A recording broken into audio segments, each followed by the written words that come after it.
Mga brothers, ito na ata o isa na ata ito sa mabibili nyong affordable at mapormang underbone motorcycle ngayon sa market.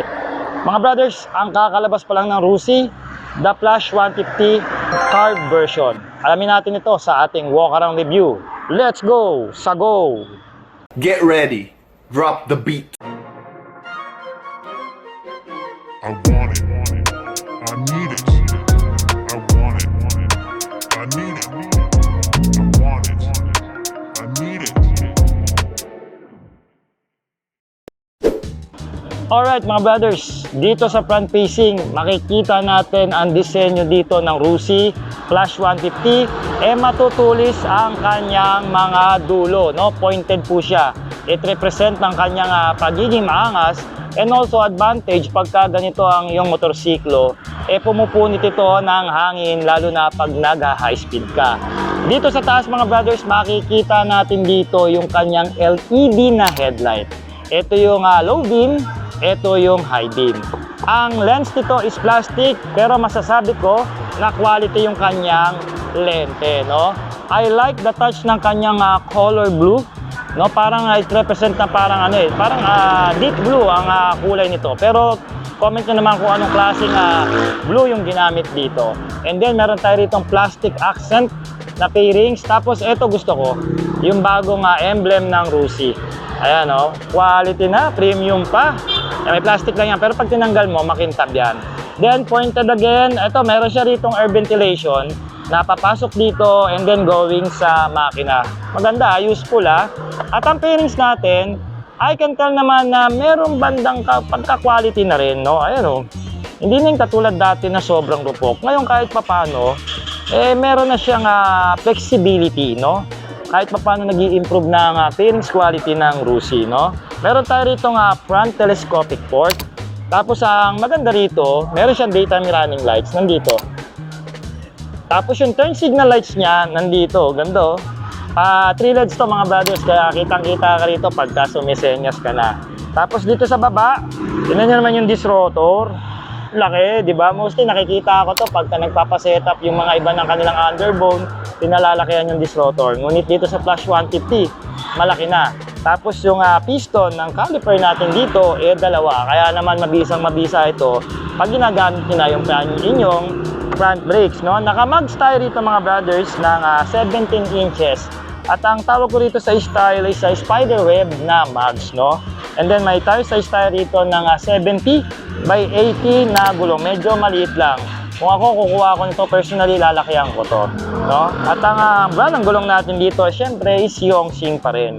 Kung masaya lang kayo o kung kukuha kayo nito, mga unang upgrades dito kaagad yung gulong. Kasi syempre, itong mga ganitong stock kasi, may kadulasan to, especially ngayong tag-ulan. Alright mga brothers, dito naman sa rear portion, meron tayo rito solid grab bar na bakal. At parang shape niya is yung ulo ni Batman, no? Then LED taillights. Ang gusto ko dito sa LED nila, may parang daytime running lights dito. Ito yung nakaperming pula. Tapos pagka nagpreno ka, ito yung mag-high beam. Nandito yung susian ng ating upuan mga brothers. At ang ating LED na turn signal lights dito is flexible po. Ayan, kahit matabig nyo, hindi siya basta-basta mababali. I like this one, yung fender extension dito o yung rear fender natin. Bakal to, then nilagyan nila rito ng plastic. Naka-allen bolts na rin, sangka pa. Diba? Tapos yung plastic, flexible naman, natutupi lang. Kaya kung ma-atras kayo rito o may na-atrasan kayo, hindi siya basta-basta mababali o magsha-shattered, no? Laka ng Rusi, ganun pa rin, sabot-sabot lang. Pero maganda rito, may ilaw siya and also may reflector.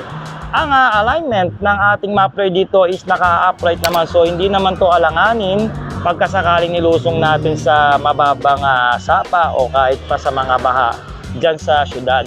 Tapakan natin dito, bakal na heavy duty. Diba? Ganda na engagement.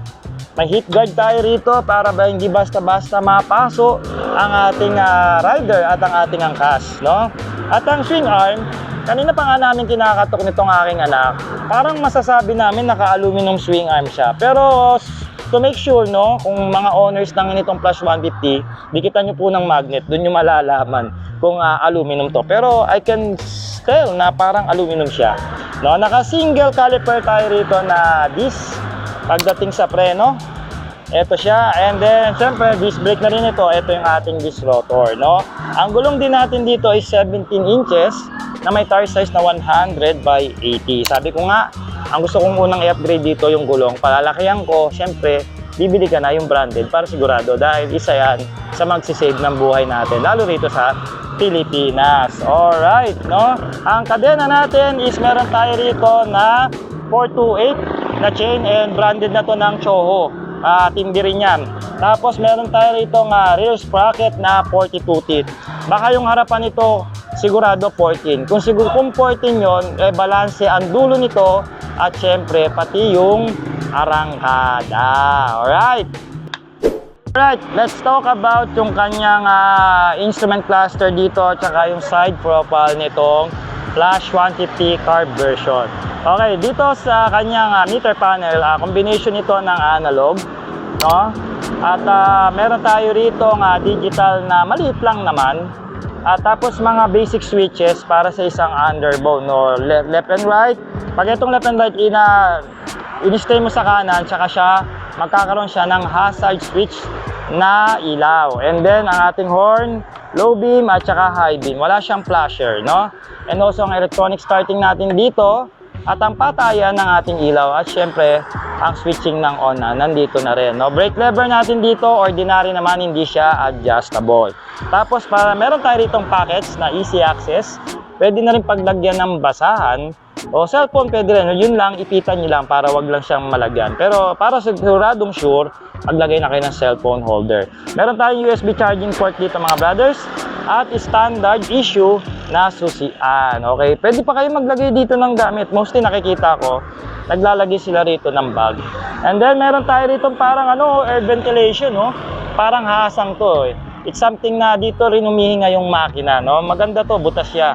Yan naman ang maganda rito. I like this, very simple and elegant ang ginawa rito ng Rusi. Hindi na yung tad-tad ng sticker. May flash lang dito, may konting stripe, and then dito 150, no?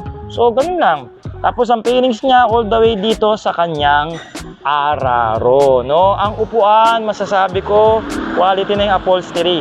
At saka yung texture, dito makapit, magaspang siya, and then dito sa pillion section, makinis naman siya, and also may brand logo na dito ng Rusi. Pag binuksan natin dito mga brothers, makikita na natin yung kanyang tank fuel, no? Sabi sa akin dito ng mekaniko around 4 liters lang daw to. Pero sino ba rito mga brothers ang makapagbibigay ng eksaktong fuel tank capacity nitong Flash 150? Pero sabi sa akin siguro mga 4 pataas maglalaro, no? So sara na natin. Pag-usapan naman natin dito mga brothers ang kanyang makina. Yan. Nang tinanong ko nga rito ang mekaniko dito sa Rusi, ang makina na ginamit nila rito is yung sa business type nila na Macho 150 o yung TC 150. So meaning mga brothers is push rod engine na po yung motorsiklo, and also carb nga po siya, no? Kaya ito nga po yung tinatawag natin budget meal na Flash 150 natin. Kasi alam natin si Flash is fuel injected. Ngunit ganun pa man, ito merong kickstart, may 5-speed manual transmission, and then pagdating sa power, kaya nitong dumulo ng 11.8 horsepower, and pagdating sa arangkada, kaya niyang sumibat ng 12 Newton meter of torque. Hindi na rin masama para sa isang budget and affordable na underbone na motor. Especially kung gagamitin nyo lang naman ito sa mga delivery business, no?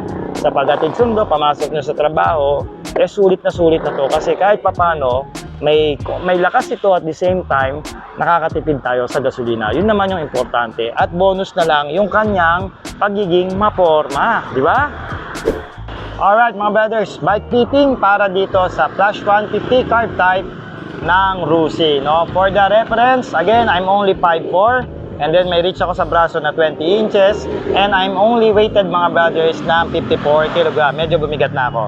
And for the seat height mga brothers, may taas lang ito na 770mm. Mababa po siya mga brothers. Kita nyo naman, flat-footed ako dito sa motorsiklo. Meron pa nga ako itatayo.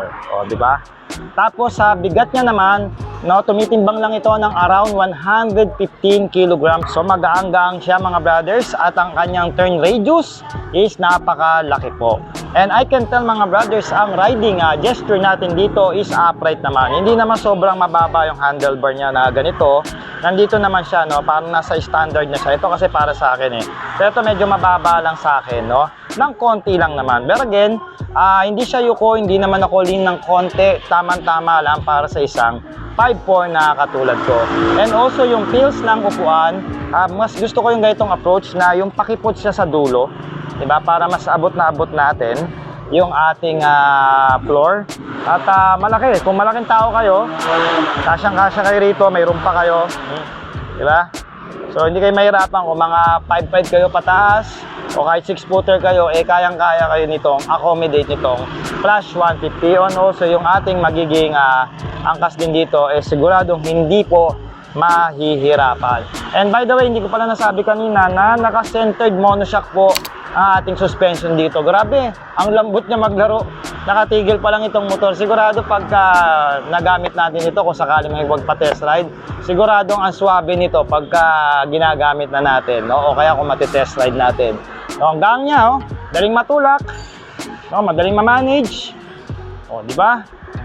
So, saan ka pa? Pagka talaga mga underbone bike na motor ang magagamit mo o gagamitin mo sa syudad, siguradong hindi ka pahihirapan sa mga traffic at syempre hindi ka ganoon kapagod. Kaya bike fitting para dito sa Flash 150 carb version, approve na approve. Alright mga brothers, sa presyo, ngayong taon meron itong cash price na 54,500 pesos kung gusto nyo po itong kunin ng full price. Ngayon, sa terms naman, kung gusto nyo siyang utangin, magda-down kayo ng 3,000 pesos lang. And then, magma-monthly kayo for 3 years ng 2,400 pesos. And then, ang rebate pa rin ng Rusi, syempre, 300 pesos. So, mga brothers, mag-comment naman kayo ng yes kung nagustuhan nyo po itong Flash 150 carb version na bagong labas ng Rusi. At syempre mga brothers, ano pa ba sa mga motor ng Rusi ang gusto nyong paikutan sa atin? Comment your suggestion below. Pero ako, ang isusunod natin yung kapatid nito na si Plain 150 carb version pa rin. Alright, so mga brothers, hintayin nyo po yun for a while. Ride safe and cheers!